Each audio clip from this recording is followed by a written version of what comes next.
Hello and welcome to another anime lore and theory video. I'm Shergok, your host, and today we are going to take a closer look at how and why Ino Yamanaka from Naruto could have been an awesome character with a very exciting and interesting mission. But before we're going to take a closer look at any of this, let me quickly thank my Patreons for supporting this channel and say my thanks to all users of the YouTube thanks function for making one-time donations.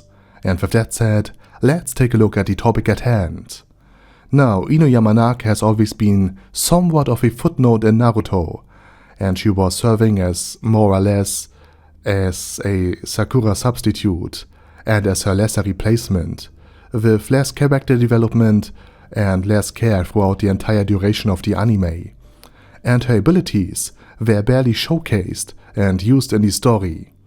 And I should also probably note that she shares Sakura's rather strange infatuation with Sasuke, to put it mildly, and I'm not even sure if Sasuke even talked to Ino at one point in time, but despite of that, she was deeply in love with him, leading her to end her long-standing friendship with Sakura, again, just because of this love thing.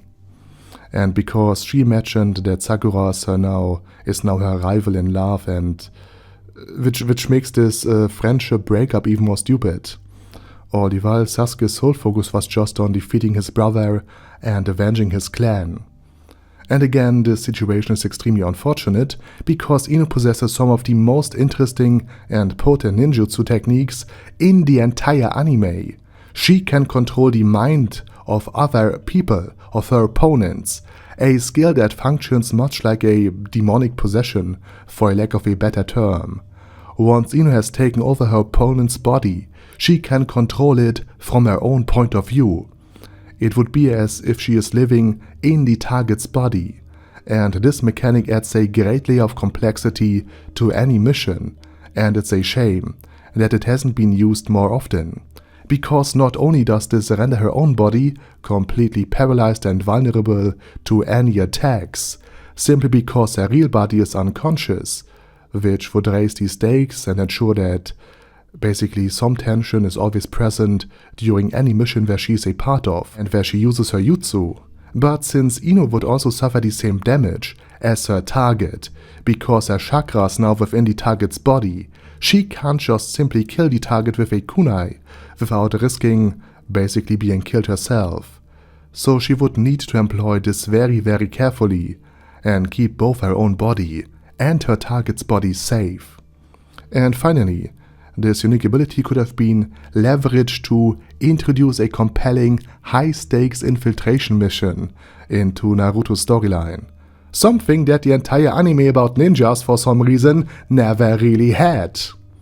For example, Ino could take control of a guard, infiltrate an enemy encampment, a secret facility, or other high-stake, high-security locations, always with the risk of getting caught, and always with the danger of her real body being defenseless in the process, because if the enemy side would notice that something is wrong, they would send out search troops, which would make any subsequent fight with the rest of the team, meaning with Choji and Shikamaru, very interesting, especially because Shikamaru is a top-notch tactician and strategist, so Ino would also have some very smart plans to carry out. And such a storyline would have added immense excitement and tapped into one of the anime's greatest strengths, namely tactic and strategy. I mean, before the Sharingan became nearly all-powerful, and before the Rinnegan de facto became all-powerful, and before Naruto and Sasuke became overwhelmingly overpowered with almost limitless chakra, back then fights were more intriguing because the winner was the one who could deceive the opponent better, who could strategize effectively, and not just the one with more brute strength. So, in the context of a proper high-stakes infiltration mission, this would have generated high tension and basically transformed Ino from essentially a blonde spare Sakura into a genuinely interesting character with something of her own going on. In general, characters like Sakura, Hinata, Ino, Tenten, and Temari had great untapped potential that in my opinion wasn't fully explored and used in the anime and manga. It's basically a bunch of missed opportunities that came to be because the rest of the cast of Naruto fell off after Sasuke and Naruto became the almost sole focus of any story.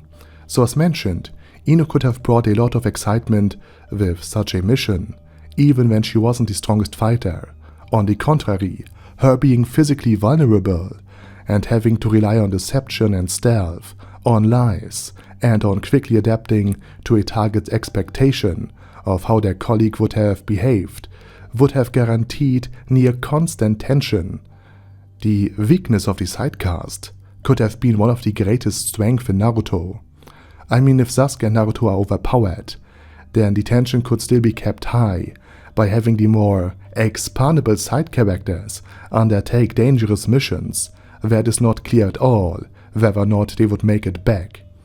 I mean, the entire 4th Ninja World War had basically just Neji as a casualty, so having the other characters being in actual danger or being actually defeated in a battle where bijous are raging, where the stakes are supposedly very, very high, would have made the entire 4th Ninja World War very exciting to watch, because everybody has a favorite side character, and this character might actually not make it. The war would have been more than just power-ups after power-ups, and the other cast just being sidelined and watching the action unfold.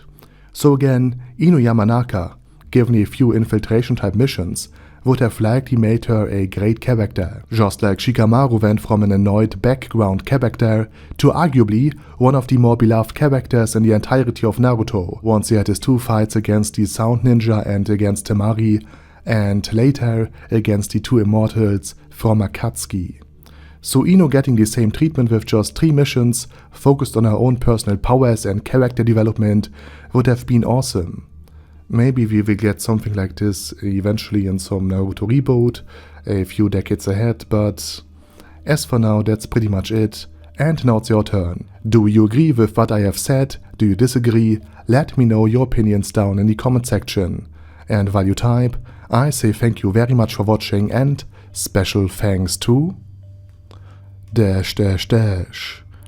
Daddy Ada, ASK, Bad Guy Ye, Bad Burrito 316, Beezer, Ben C, Brandon D, Chrissy, Crowley 0221, Sia, Crystal Prime, Dead Slime, Death is Mercy, Deathless Dragonlord, Demon Xenomorph 1987, Devin Downen, Ding Dong, Dragonlord Placido Saxophone, Duckwagon, Dunkler Krieger, Dystopia, Dystopia II, Enigmatic Unicorn, Feral Shivan, Guy with That Head, Hector Marino, Hoss, Huster, Jacob G, Jana B, Jason, J. Morris, Chromius, Kyle R, Lee K. Long, Legendarius,